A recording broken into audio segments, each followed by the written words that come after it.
Let's challenge our limitations and promote our curiosity on education and so much more. This is the No Box Podcast with Dr. T. Hey, is this thing on? Hello, everyone, and thanks for joining this episode. This is the No Box Podcast with Dr. T, and I am Ken Traska, also known as Dr. T. It is my absolute pleasure to welcome two of our superintendents from the area to today's podcast, where we're going to have a conversation really about the future of education, around the good work they're doing to help advance both their schools, but also our community. And so joining me in studio today is Dr. Jill Griffin, Superintendent of Bethalto School District, and also a trustee here at Lewis and Clark Community College, also known as one of my bosses, and Todd Dugan, the Superintendent of Bunker Hill School District. And both of these individuals are doing remarkable things, and I just want to welcome you both for being here. And maybe to kick it off, Dr. Griffin, just maybe a little bit about you and kind of how you got to where you're at. Then we'll jump over to Todd, and then we'll just jump into some conversation. So sure, it's great to be here. I appreciate the opportunity and the invitation. As you mentioned already, I am a new Board of Trustee member just the last year, and then I've been serving in my current role as the superintendent of Bethalto School District the last 8 years. So my journey started a long time ago. Unfortunately, I don't feel like I'm old enough to say all of this, but I am. I have been in education, public education, for over 20 years now. And so I started in college. I knew I wanted to be a teacher. And as one of our high school teachers at our high school talks about, she said she remembers when I was 22 years old saying that I was going to be the superintendent of Bethalto School District. So this was always where I wanted to end. And it's been quite a ride. So I started off as a classroom teacher. Well, first went to school, played ball in college, and then went and finished up at SIU Edwardsville. Graduated. I worked at the Regional Office of Education under Harry Briggs. And that was where I think I first got a taste of really public education and all that it has to offer. Thinking about it more big picture at that point, I was the summer girl who never left, they said.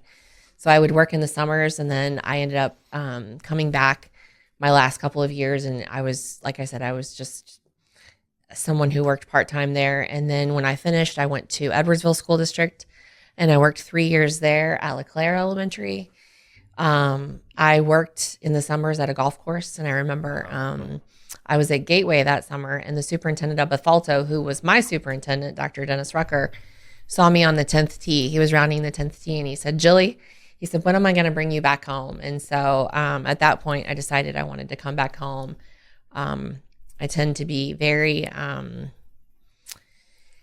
driven by just my hometown, and my grandparents went to high school in Bethalto. My parents went to high school there, and just really feel a sense of just very much rooted in my community. And so when he asked me when he was going to bring me back home, I thought, well, if the right opportunity arises, I would gladly come back. And at that point, they were starting up a program called Reading Recovery, and I was very interested in teaching kids how to read and the reading research at that time. And so I got into that program, and they brought me back to Bethalto, where I taught at Bethalto East for a while.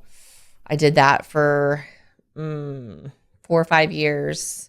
And then I became a principal at an intermediate building. And then I was a curriculum director, assistant superintendent, and then now this for 8 years. So 8 years. Right. It's been quite a ride. I think I've been at the central office for about 13 or 14 years now. Wow. Well, it's so amazing to have you on the episode. Thank you. Yes. It's been, like I said, it's a pleasure to be here. Yeah, thank you. Dr. Dugan, tell us a little bit about yourself, my friend, and just kind of your journey and how you got here, and then we'll go from there. Sure. Well, again, thank you for having me on here today. I think my journey was a little bit, I don't know if divergent would be the word, but it was a little different, obviously very different from Dr. Griffin's journey.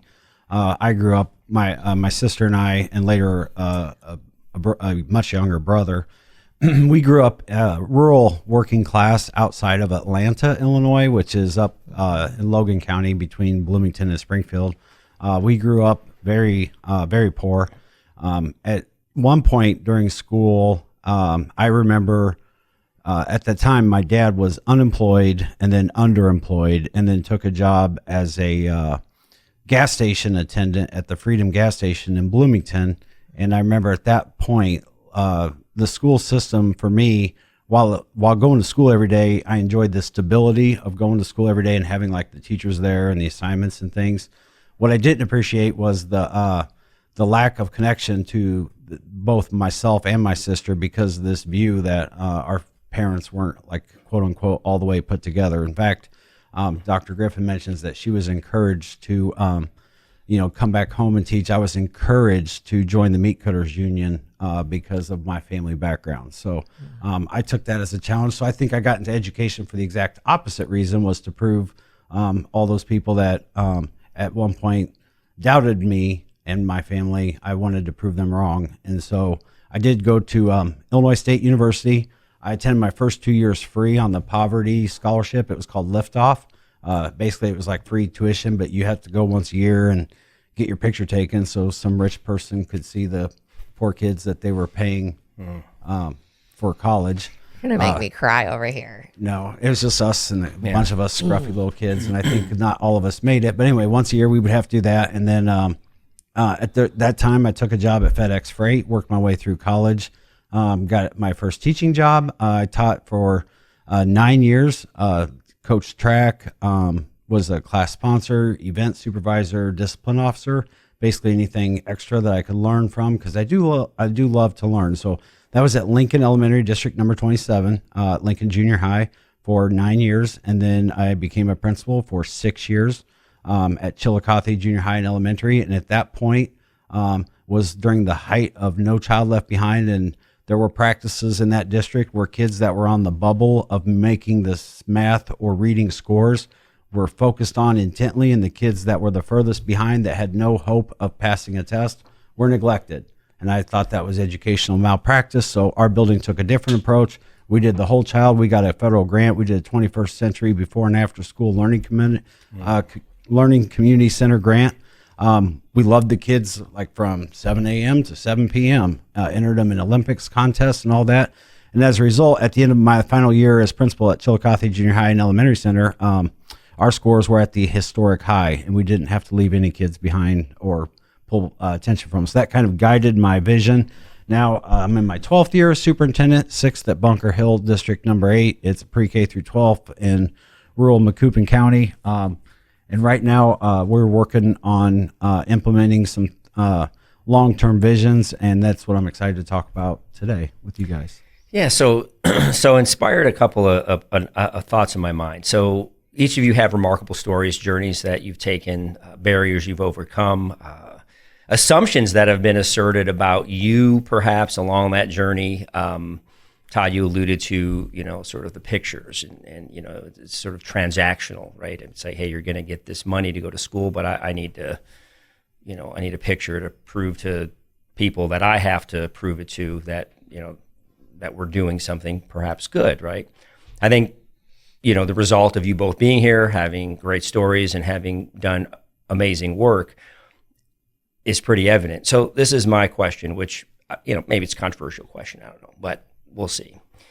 Today's school system, and I even think at the higher ed level, is it's got such tremendous potential, but it's got all these cracks in it. It's sort of like a frozen lake, and somebody say, hey, let's walk out there, but we're like, I don't know if I trust how stable it is. I'm not sure where the vulnerabilities are. As you think about perhaps that metaphor in the context of your work as superintendents and your school population's out on this ice, and it's you're like, oh my God, are they going to be able to get across? Are they going to be able to get to that next level?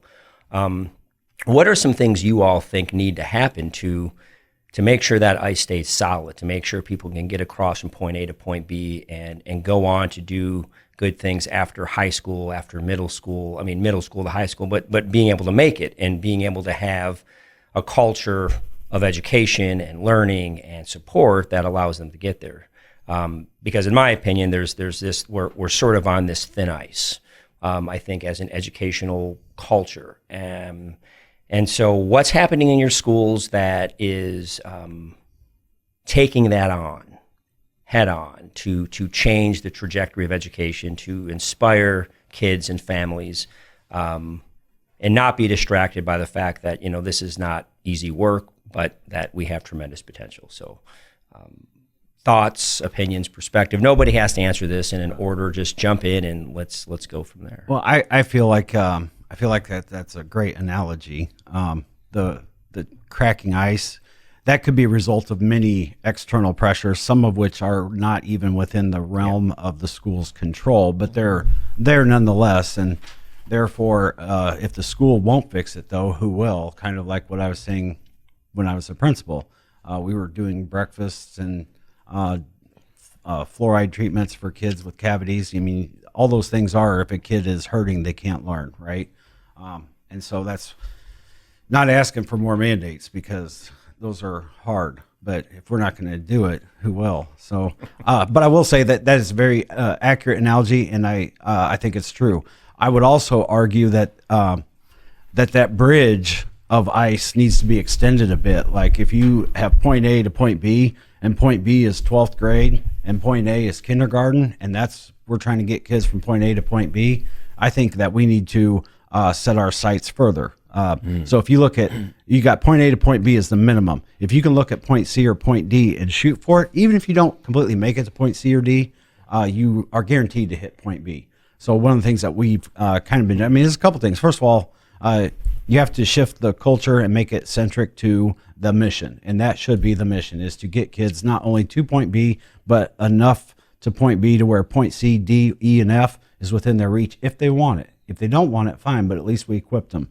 And then, so that requires basically a shift around the whole premise of why we exist. Like I will always often say at Teachers Institutes in Bunker Hill, let's not forget the reason why school districts were invented. The people of Bunker Hill and the surrounding communities did not all get together and say, let's send half of our property taxes to the school district so they can create some jobs for, cooks and drivers and teachers and things like that. And then let's just have them have that same job guaranteed no matter what. That was not the intent. The intent was, this is our future community. And if we don't serve them well, that's going to come back to bite us hard.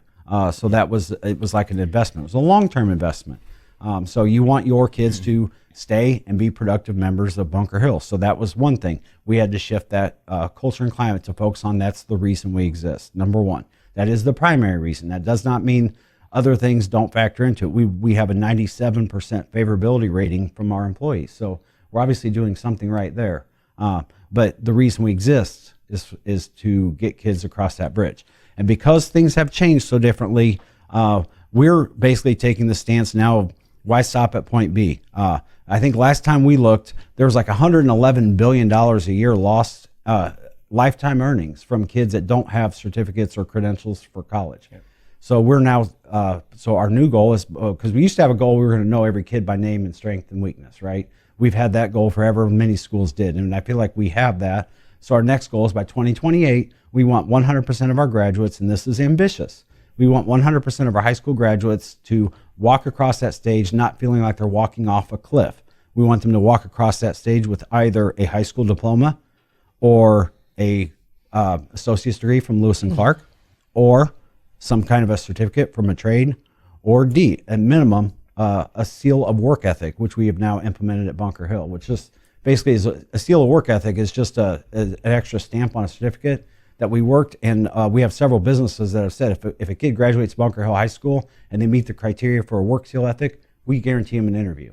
Now in this economy, that's not so great of a promise. I mean, we don't interview anybody right now. I'd interview right after this if I could.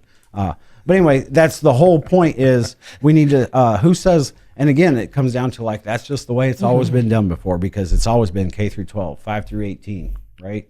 So we're looking at preschool through roughly age 20. So call it P20 if you will, call it birth 20, but that's the next step. I feel like, and if that is the step, then people will see the payoff right there, because just for example, in Bunker Hill, a lot of rural areas are feeling the pinch from like a decline in population. And it's not necessarily like a rapid decline of population in the areas. It's just more of an increase in probably other areas that are close to us. But if we're telling kids to get prepared for college and then go away and make something of yourself, It's obviously it comes obvious in 10 years what you're going to have. You're going to lose 10% of your district and your community. So we're saying, no, that's not the option. You can go away if you want. We hope you equipped you to if you decide to. But if not, and you decide to stay in Bunker Hill, you have a very good credential. You have a skill. You have a trade. And we've put you on the path to stay here, be a productive taxpayer, and raise a family and stay. Jill, what are you doing to keep kids moving across that ice, and So it's interesting. I love listening to Dugan because he does a great job in Bunker Hill and is very big picture. One of the things, a couple of things here. I would echo a lot of what Todd has said as far as like the college and career pathways and really trying to connect kids early on in their academics with seeing school more than just, as the classroom and the confines of the classroom, but big picture. What career path are you interested in? And really linking up our resources to where we're having kids in 8th grade take interest inventories and job specific interest inventories. And then we actually, with our ESSER funds, hired a guidance counselor at the middle school for academic purposes. We'd always just had social workers and psychologists, work on the social emotional needs of our kids.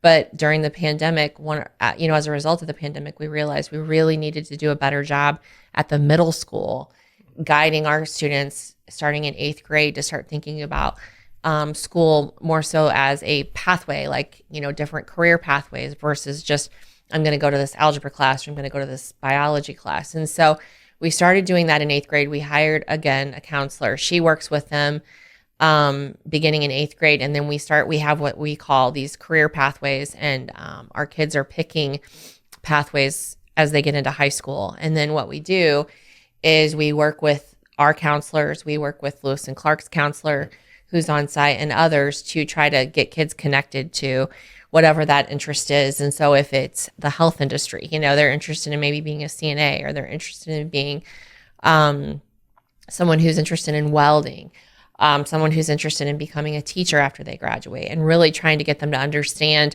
that there's specific sequences of classes that they need to take, and then providing them with internship opportunities and providing them with the opportunity to get out into our community. And really look at it big picture, and not just, looking at high school as A to B, but, the profile of a graduate is important. We want our kids to graduate with specific skill sets, but also looking at it beyond that. And, what is their next going to look like? And our principal is brilliant at our high school. He talks about what's your next. Mm-hmm. And we talk about the CM next. And so whether that's that you're going to go into the military, you're going to go into the trades, you're going to go to your local community college, maybe you're looking at something more to university level. It doesn't matter what your next is. It's our responsibility to serve you in your next and achieving your next. And so that's what we're working on, is really trying to get that continuum of supports for our students, to where when they come into our high school, they're meeting with our guidance counselors. We actually hired an additional guidance counselor at the high school to make sure that all of our students are seen on an individual basis. I think it's 3 times a year now. And then they work on their interest inventories. And then the other thing that their career inventories. And the other thing that we do is really try to make sure we'd rather them figure out that, they can't stand the sight of blood on our dime rather than mom and dad's dime when they get to college. And so you think you want to be a nurse, or you think you're interested in nursing, but bodily fluids are gross to you. So that's not something that you actually can really pursue, and having those conversations with kids early on so that they see the big picture. The other thing that we're doing, and I can say this with a high level of confidence, where I've learned, I think, in my profession and really grown. I think when I started off as a superintendent, we were in a position where we were cutting 20% of our operating budget right when I got in the door, and I had to go in right away and execute a deficit reduction plan. We had to develop the plan, then execute it the following year. It was a really tough time. Got through that, and then literally went right into the pandemic. And so what I've really tried to do this last couple of years with the help of others on our team is focus our efforts, because I think sometimes we get too, there's just so much in public education, and use the analogy of the ice and feeling like we're always under scrutiny. And I would agree with that, and some of it's deserved. But I think the one thing we're trying to do different in our district is really focus our efforts. And we created a strategic plan a couple of years ago, and really sticking to the plan and monitoring our outcomes. I go before the board every 90 days with our admin team, our building principals, and we have a strategic plan as a district that's focused on our mission and vision, our collective commitments to our students, and then our 5 goals and our action steps. And then that filters down to our school improvement planning process. And I feel like for the first time since I've been in this role, we're really aligned K-12 as far as where we're heading, what we're doing, and we're focused. And our focus is very similar. And so whether you ask a high school teacher right now, or you ask a 3rd grade teacher, or you ask a speech language pathologist, they're going to talk to you about the fact that we're all a giant learning community, and a group of adult learners. We're spending a lot of time looking at our own data, perfecting our own practice. And I think we all know that when the adults in the organization are learning, the children in the organization are learning. And so we're really trying to refine what we're doing, and really working on setting our goals specific to our vision and mission at the district level, and then again making sure we're following through at the building level, and reporting out to our board every 90 days our progress, because we feel like it's important to show our community and be transparent, because in the absence of information, people create their own narrative. And so what we're really trying to do is create the narrative that we are working. We're not where we want to be with our test scores right now, but we are working on it. We're spending a lot of time and investing a lot of our resources, people being our greatest resource, on getting better each and every day. And so that's something that I think we've really are doing a much better job with now than I can ever remember before in my career. And I'm really proud of the work that we're doing, because our goals are very much aligned with what's going on in public education right now, whether that's the job market, professional learning communities, making sure that we're really in tune with the social emotional well-being of our staff and our students, and then also just creating extended learning opportunities for our students beyond the school day, beyond sports, just, opportunities to get kids engaged in school, because we know when kids are engaged in school, they want to be there and they see the value in it beyond just the classroom. So again, I feel like I've, you reflect as you go along the way. And I think I've gotten better at focusing more as a leader, a district leader, than, when I started, where I was like, we had all these new there was just always something. The state continued to have they were throwing stuff at us left and right. But just really trying to focus our efforts, because I think when you're a mile wide and an inch deep, you're not nearly as good as you are when you're much deeper. And we're trying to go much deeper now than we ever have before. And so that's where I think we are in Bethalto. And again, I think I'm excited. Again, coming out of the pandemic was, we all were. It was a struggle for a while, but I'm loving my job again. I love what I'm doing with the people that I'm doing and what we're doing it with, and I feel like we're having an impact on kids.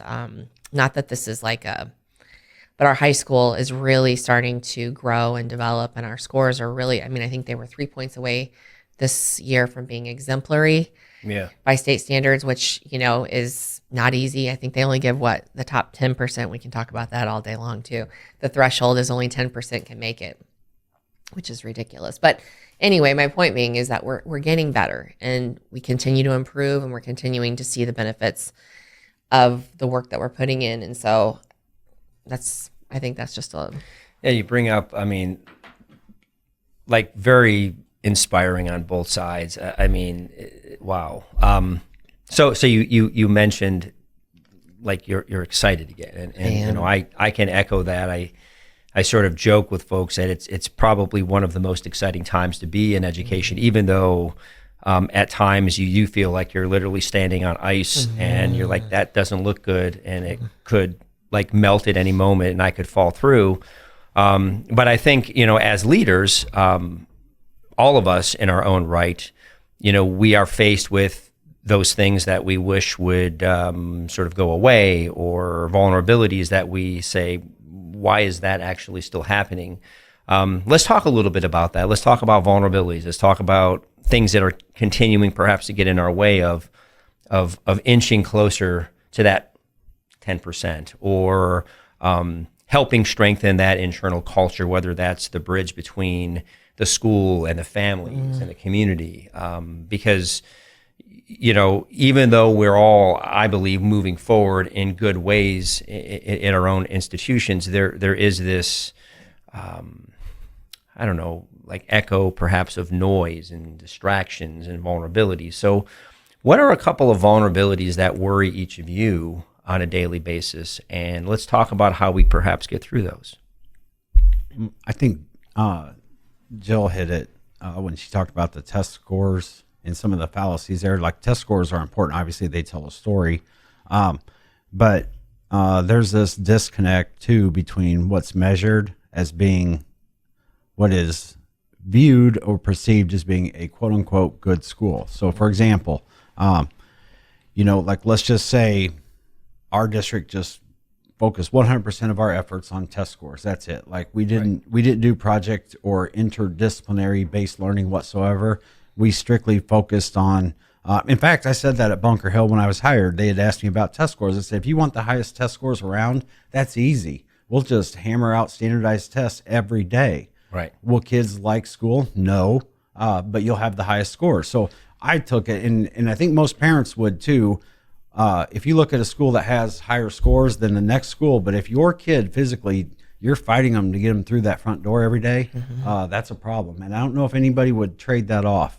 Maybe some would, but I think the vast majority of us would not. And I think that, so then you have to look at the other factors. So I do believe that the test scores do tell a story. If your test scores are in the bottom, 3% of the state, there's something amiss, and it is a trend. There is something there that needs some address. But there are other factors too, like Jill had mentioned, getting kids involved. If you get kids involved in a sport, I think the research says that if you get a kid that's involved in 0 activities, get them involved in 1, the difference in grade and achievement goes from a D to a B. Yeah. So that huge. Again, like that's take a kid that's not involved in any activity, get them involved in 1 activity, that takes them from a D to a B. 2 points. You take a kid that's in 3 sports and you add 5 sports, nothing. So that's why we have kind of expanded some things. We're the first ones in Macoupin County in the area. We added boys volleyball. Like I said on that panel, like we added boys volleyball because we had boys telling us that they wanted to do that. We did not have enough boys wanting to play football. So we sent our football players to Staunton, and then we started a boys volleyball team. Staunton kids come to Bunker Hill. Yeah. We're seeing kids that are juniors and seniors, and this is the very first time they've been involved in the school sport. So that to me is success. That is the achievement from a D to a B. So that's one thing. So that sense of belonging, we measure that. We measure that not through test scores. We measure that every quarter. Every kid in 3 through 12 is asked a simple survey, and that is, do you have at least 1 friend? 97% of our kids say yes. Do you have 1 trusted adult? I think that number goes down to 93%. But still, those are the important things that we measure. That to me, that along with test scores shows what is a good school. And finally, I think when you talk about the test scores too, we learned this during the pandemic. We had known this before, but I think the data opened our eyes to it, if that makes sense. During the pandemic, there was this huge disconnect between true learning and work getting done, if that makes sense. So I got a kid that she could do 10 math packets right now. If I gave her 10 math packets, she could sit down and hammer them out and have them ready. Sitting there, she could have them predated, like, oh, next I can sit back for 10 weeks and not do another thing because all my packets are done. Did she learn anything? No, she completed work. And so what we saw in the pandemic was the biggest learning loss was in the primary grades, and their grades were not really affected. The high school grades were really, really affected. You see that recovering now? Yes, I think we're well past. I mean, I hate to be too optimistic, but I think we're at the level of March 13th, 2020, if not very close. We have some other needs though that we didn't have then, but that's probably another question or another podcast probably. But in the high school level, we saw the grades dropping, but there was not the learning loss. We didn't really see that learning loss too much. So I think that was a good wake-up call between true learning. And so now, like every quarter, in fact, last Friday, we had our early out at Bunker Hill, and across the district, we blow up those siloed schedules. Right. I mean, literally like explosion. Nobody is teaching a content that day. You might have a science degree. you are not teaching science. You are teaching kids for a day. And we combined all these interdisciplinary units. So like some kids, like we're having an addition built onto our elementary school, a middle school wing with a flex lab. That we're doing that with our ESSER funds. So kids were actually taking furniture quotes and square footage from the addition, and they were planning out their furniture needs. They were having to multiply costs to stay under the budget. They were looking at space, so there was all those STEM. So anyway, what that was not content. So we blow that up every quarter. Is that popular? Probably not. I'm sure, if you go back to the traditional 12-30 days where you run like a 28-minute schedule, it's a lot easier to do work-wise. But this is what, and then, of course, there was a little bit of pushback too. Like kids were loud, and one kid built some pillar that was so tall, he had to take it out of the classroom and go out to the multi-purpose room because it was that huge. It was poking a hole in the roof. And I was like, that's great. They were looking at me like, this kid's just tearing. I was like, that's awesome. And I was like, yeah, learning is supposed to be loud, messy, and not contained within four walls. And the fact that kid blew the model and that nobody anticipated that coming, that says mission accomplished. Before you jump in, Jill, I'm gonna kind of press a point a little bit because what that suggests to me is that creating these environments where one could say, I'm not here to teach you anything. I'm here to create an environment for you to learn, to grow, to blossom. So as you talk through, you have your students in senior class, right? And everybody's perhaps moving at a different point, but you sort of have to keep them like along a certain trajectory. I'm kind of getting to my sort of competency based and what that looks like at a high school or a middle school level. And so when you think about this individual who just embraced the assignment, kind of blew it out, so to speak, and created something that everyone was like, what are you doing? But it's his opportunity to express, to learn, to reflect, So in other words, we're, creating a sort of, we're eliminating the box. We're not saying, okay, this is the assignment. You have 28 minutes. I'll get back to you in 27 to make sure you're all just about done.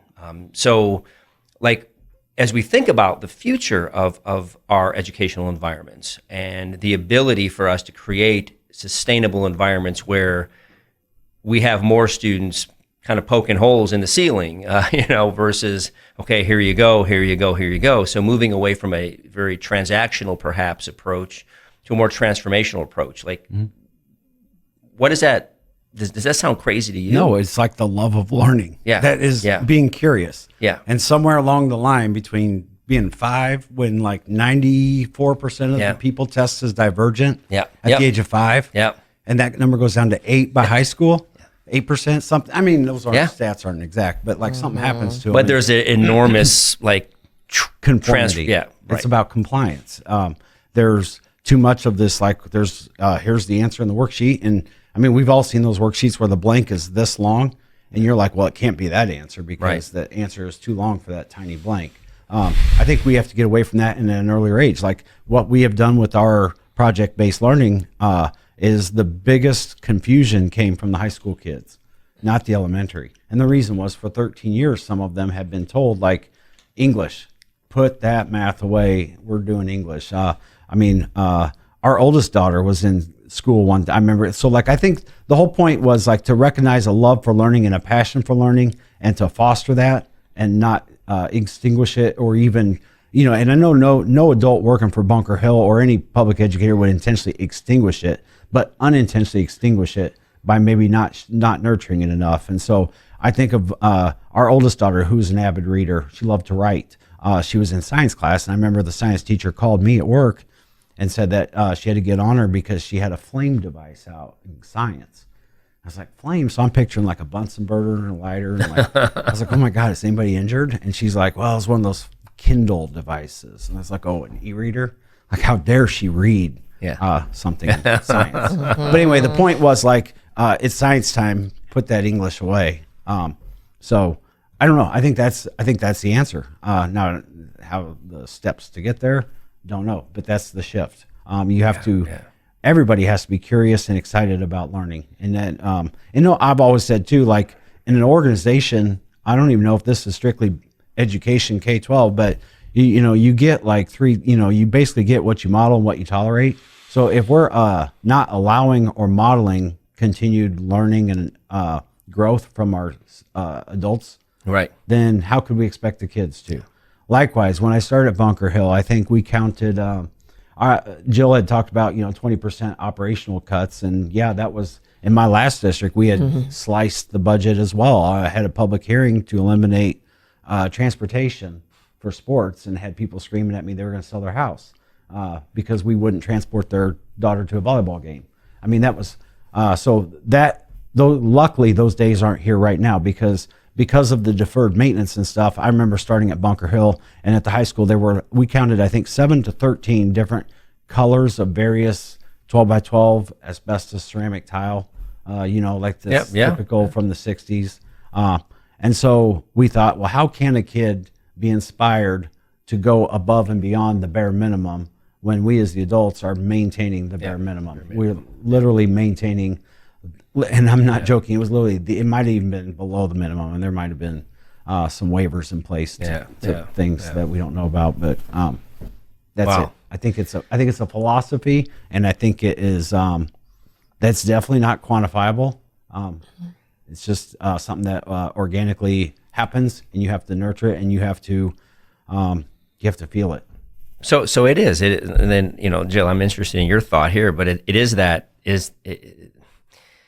like you said, it's not measurable, it's not tangible, but we have to try to measure, right? But you try to balance because it's you get this recognition if I'm going back to the 3%, you're like 3% away from this box that if you're in that box, it's like, wow, your school's performing. But so you're focused on this linear approach in order to get here, but there's this balance of how do we create the environments where students are truly learning. It's not just about what's in the book, but they're learning that, hey, writing is relevant to science, and science is relevant to reading, and reading is relevant to, hey, maybe when I'm on the football field, I've got to read the coverage, whatever. I'm being a little sarcastic. But when we go back to vulnerabilities, I mean, what are those vulnerabilities you see in front of you? And perhaps maybe a little bit of a shift in the question for you is, look at vulnerabilities, but how do we address those vulnerabilities to get more toward that balance that Todd's talking about?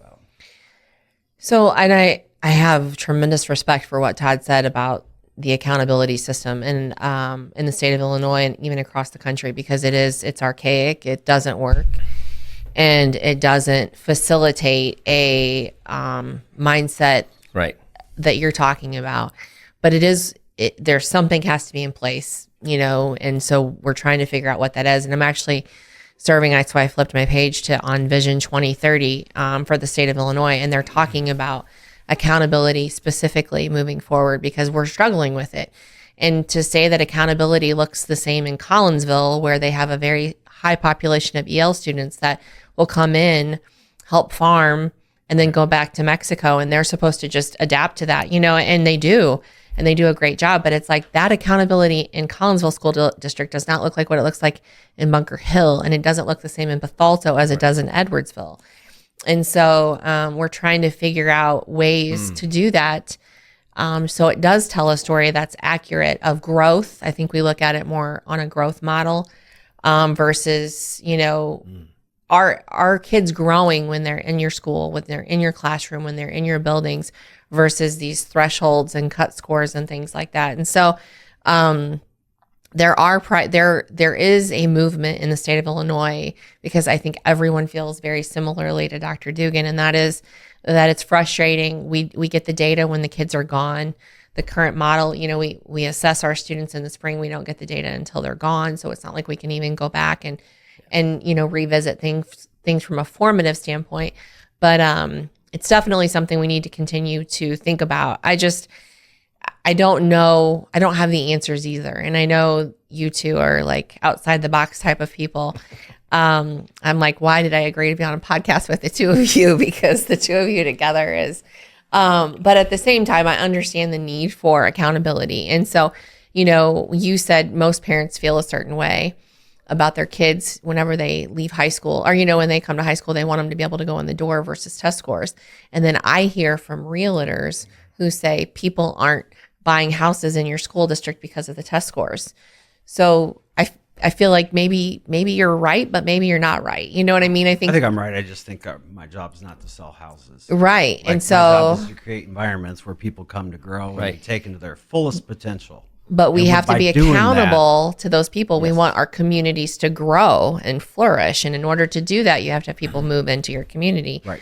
I mean, you picked Edwardsville. What did you look at whenever you moved Right. to this area? Did you look at test scores? Yeah. I mean, it's a really fascinating point because we ask ourselves, I mean, if you think about it, like, what do we measure? Like, as hey, I'm moving to XYZ community, Yes. and do they have a good school? Yeah. Right. And I guess perhaps it's what is a good school, And that like depends what is from parent to parent to parent. And so is it test scores, or hey, I want a school where there's this very dynamic, flexible, progressive in terms of encouraging and fostering learning. I mean, it's just like this. Almost at some point, and sort of you can't put your finger on it. It's just like you walk and you're like, oh my gosh, what an amazing environment, and you feel it, you see it, you hear it.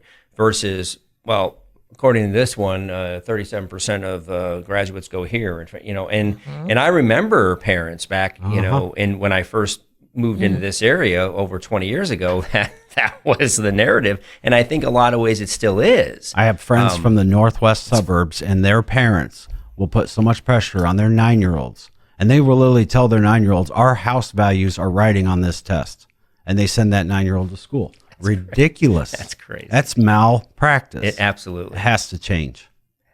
Absolutely. Yeah. I mean, I would say to to Jill's point, I feel that there is an absolute we are overdue for a remarkable reset in education in general, in terms of the environments we're creating, the expectations we have from our teachers, from whether teachers, faculty, whoever, our teams in general, but also the students. I mean, are we listening to what our students want, how they learn?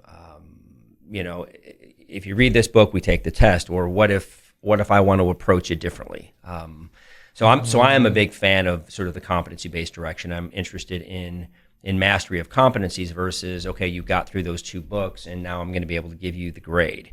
And so how are we encouraging sort of these environments to become more relevant and relative to the changing nature of mindsets and perspective? And again, we haven't even gotten into technology and how that could be informing, influencing, shaping perspective. So I'm getting a little note here to move my mic, right? Sorry.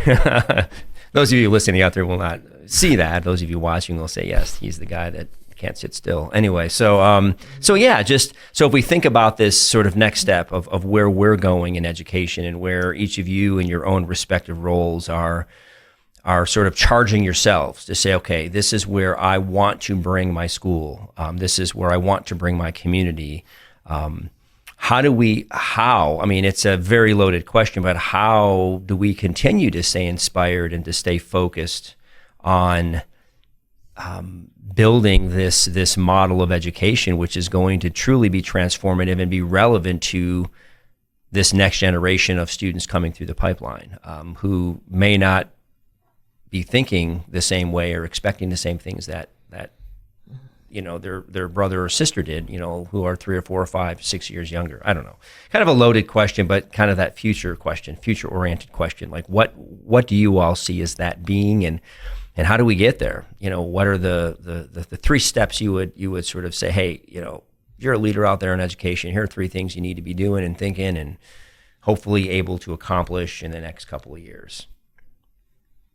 I think the magic answer is that you don't know what it's looked like. So I don't think any of us should know what it looks like. I don't think any of us knew. I've been in public education 27 years. I never thought I would have a little certificate in my office that said I was a certified lab director from CDC and department. You know what I mean? Like, there were things that you never, and I don't know if we could see what's coming.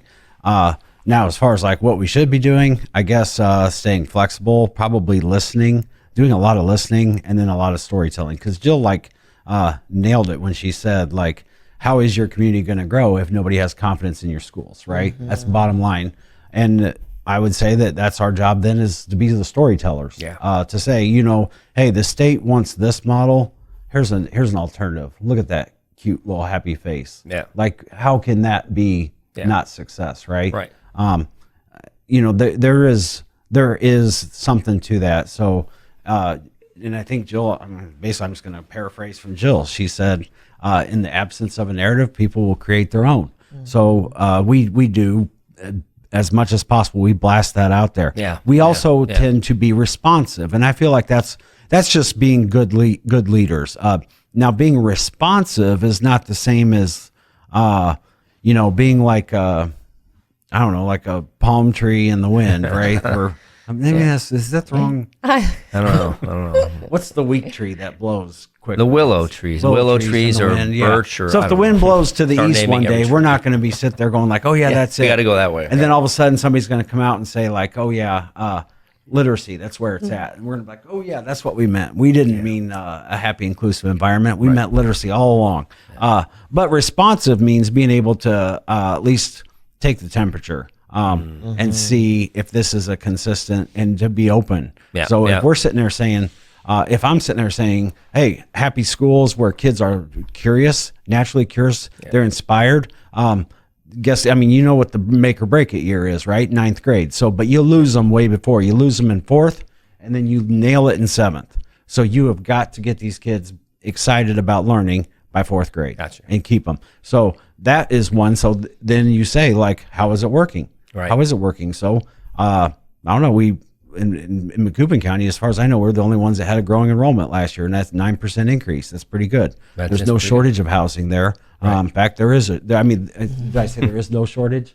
There is definitely a shortage. Yeah. So I don't know.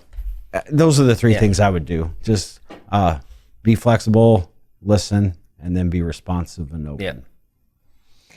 I would say listening for me would be the number one. The number one. I feel like I really tried, and I know we agree with this because we spend a lot of time together. We listen. I think we are good listeners. I think we try to be responsive, adaptable, and flexible. And I think that's one of the things that we're really talking about at a state level right now too, is being flexible, because north of I-80 in our state looks very different south of I-80. And so for us to make, blanket laws or blanket mandates or blanket whatever, it doesn't necessarily work for everybody. And what works for a rural community doesn't work for the city or the suburbs. Right. And so I think when I left that last meeting, I think the one thing I left with was this need for us as leaders to have the ability to be flexible and adaptable. Sounds like a good committee. It is a good committee. Some good people on that. Very smart people on that committee, those committees. Dugan. He threw you off. Yes. Oh, man. So definitely flexible and adaptable. But in saying that, I say it because, and he knows I'm going to get on this, but we need our legislators to be that way. And we need our legislators to allow us that flexibility in our positions, because what I need to advocate for in Bethalto School District isn't what Todd Dugan needs to advocate for in rural Bunker Hill or, up north, CPS. And so I think that's for us where I see a lot of our work. I think a lot of our energy and time needs to be, whether you're advocating at a junior or a community college, or we're advocating at the public, at the K-12 level, is helping them understand the need for flexibility in what we do. And when you generate funds locally, state, and local, state, and federal funds, we need the ability to be flexible and adaptable. And then we need to be able to use that, I don't want to say local control because it's a buzzword, but it's true. We need to be able to do what's in the best interest of our communities. We have elected boards who should be able to help drive that narrative and drive the interest of the communities that we serve. And I think sometimes those things are taken from us. And I'm not saying that I'm not saying it's intentional all the time, but when those things are taken from us, it's hard to navigate all of these different challenges. And it does put us on the ice sometimes, because public perception is that we're not doing our jobs or we're not doing enough.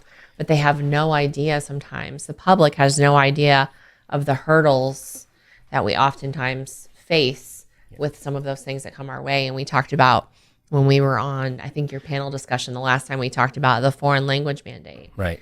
You know, it's just one example of a mandate that, you know, had to do with the University of Illinois and students from CPS not getting into the University of Illinois because they had a 2-year foreign language requirement to get in. Only public institution in the state doing that. Yeah. So now all of us, and so there's no regard for the fact that we can't even get educators to teach foreign language right now. Couple that with the fact that you're going to require it for freshmen and sophomore.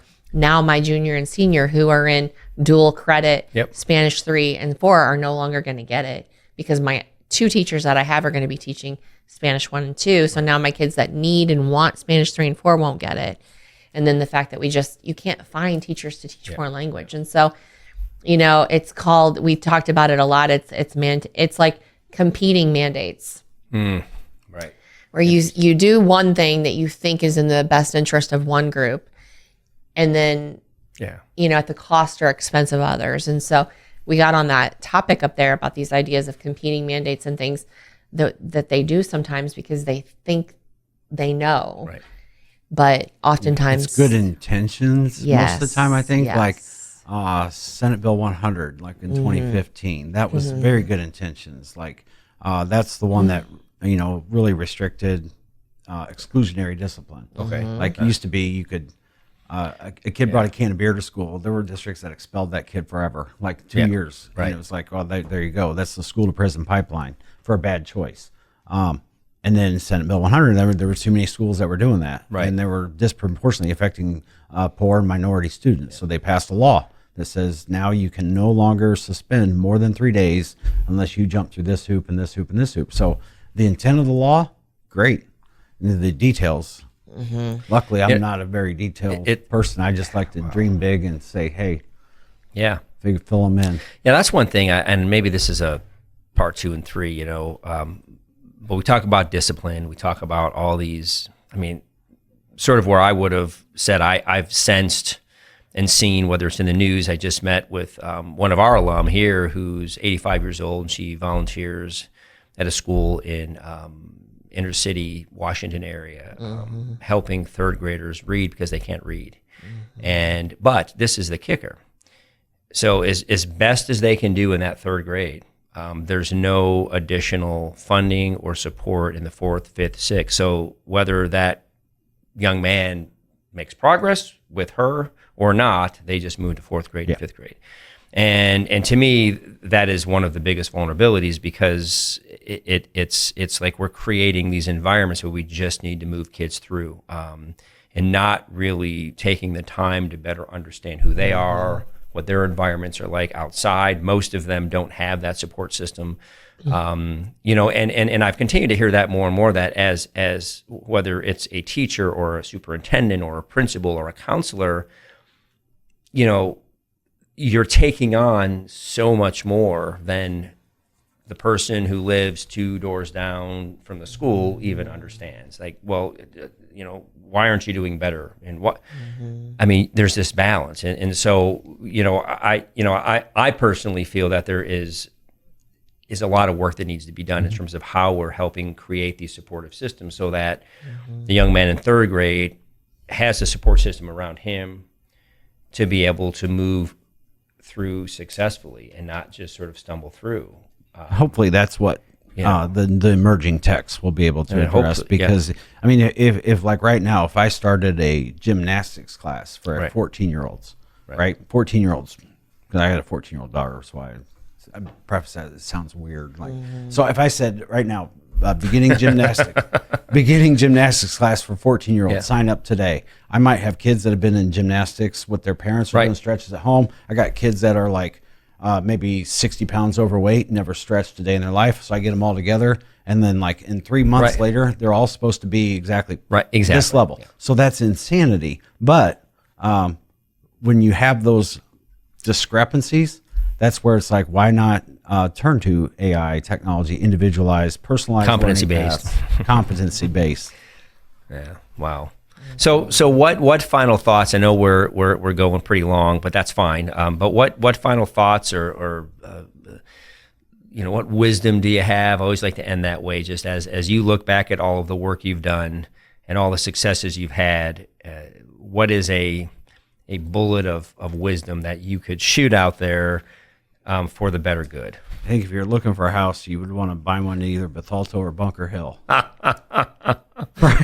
If you're anyone looking for a house out there in the Alton, Godfrey, Bethalto, Bunker Hill area, that'd be your best bet. The values are going to shoot up.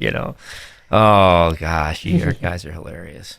I mean, okay, so we're to buy a house. So talk to Todd. Yeah. You go first. I don't. I have to cough. Sorry. And I'll give one too at the end.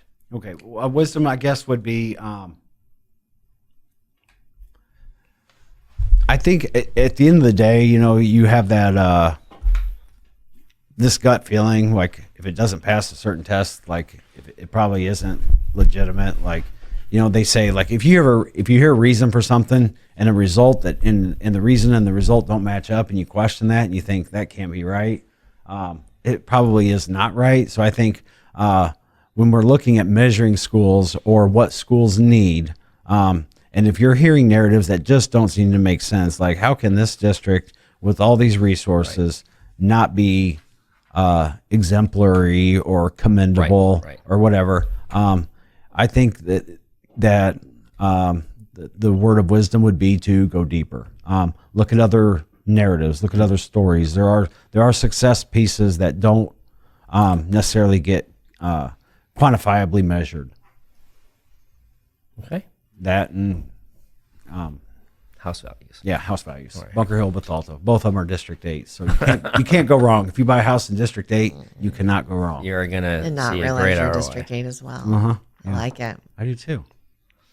I think just the wisdom that I feel like a little bit of experience has brought my way is just this idea that there's not any one quick fix to anything. And I think at some point when I started this journey, 13, 15 years ago, I probably bought into some of that, the idea that we were going to